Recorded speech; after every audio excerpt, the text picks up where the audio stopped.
Tyrese Maxey's been balling.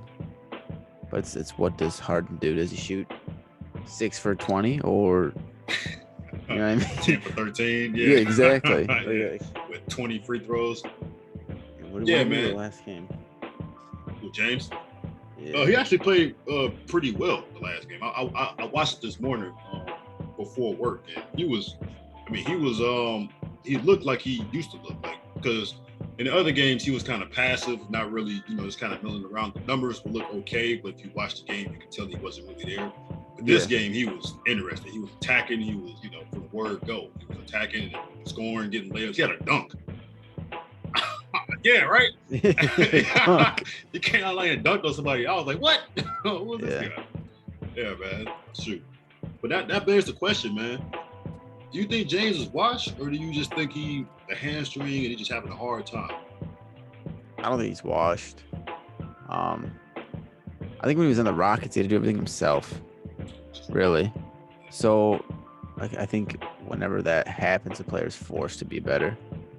Yeah, that's a good like think of, I know we always talk about him, but think of Russ when he was by himself at OKC is when he averaged triple doubles. Yeah. When you have the ball in your hands, it's easy to put up stats and numbers. And exactly. Mike D'Antoni behind you. Yeah. Exactly. Just based on volume, you're gonna put up numbers. So I think with Embiid, it takes a lot of pressure off Harden, but I still think he needs to show up, because if he doesn't, then all the focus goes to Embiid, and then it's just they're a one-dimensional team then. All of what you're saying is James is more, I don't want to say uninterested, but kind of disconnected from the game. And I feel like it seems like that. That's what it seems. Well, it seems when he first went to Philly from Brooklyn, he had that spark again. He seemed great. He did. But like the end of the season, it seemed like it kind of faded. I don't know why. I don't know. Hopefully he gets back in the playoffs, because I'd like to see Philly be succcell. I'd like to see them win without Ben Simmons, because I just want Ben Simmons to fail. I do. Oh, listen, we go get there, bro. We gonna get there. Yeah, I do.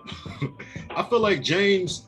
So James has a history of quitting his way out of places, out, and that's what it seems like, out of shape.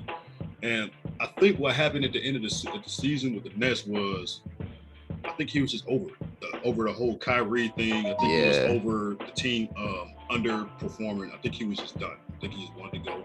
I don't think Brooklyn was his first choice. I mean, it was a great choice, but I really think he wanted to follow what's the GM in Philly's name from Houston? I don't even know. The Philly GM? Yeah. He was in Houston with James. I keep want to say Sam Presti, but that's OKC. Elton Brand? No, not Elton Brand. That's the GM, the president of basketball operations. He's the president now.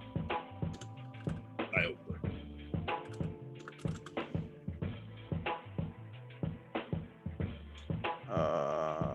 What did it say? Daryl Morey. Yeah, Daryl Morey. Yeah. I don't know if you remember, but he all throughout pretty much James Harden's whole run in Houston, Daryl Morey was the guy putting all those teams around. He got him Dwight Howard, got him Mike D'Antoni, got him Clint Capella, all of that. Yeah. So I really think that he wanted to follow him to Philly, and Brooklyn was kind of like, just like for Kawhi and the Raptors, was kind of like a pitch stop. Stop here and see what I can do, but I'm out of here.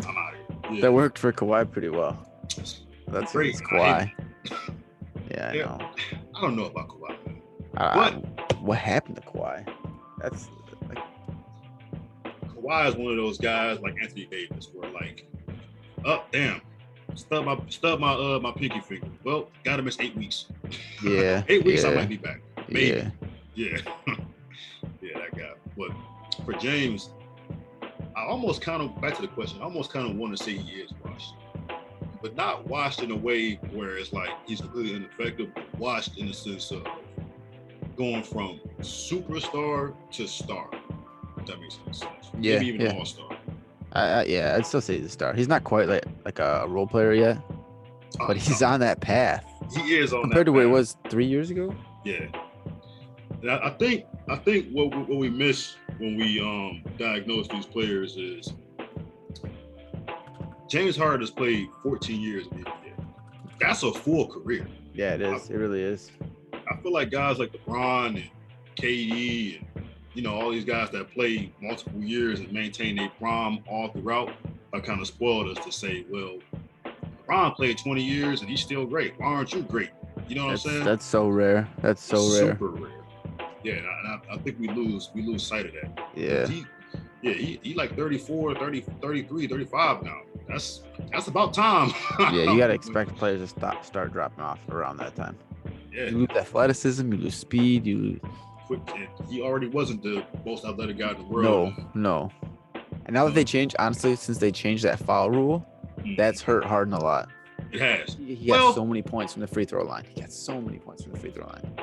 I think it hurt him at the beginning, but I don't know if you watched, but kind of towards the end, he started picking back up. Okay, he adapted. Yeah, he started picking back up. Yeah, I think with the NBA, whenever they change rules like that and they key in on certain things, they go super overboard for a long time, and then it just kind of like fall back to where the way it kind of was. Yeah, that's true. Just like with your mom when it's time for punishment and shit. Yeah.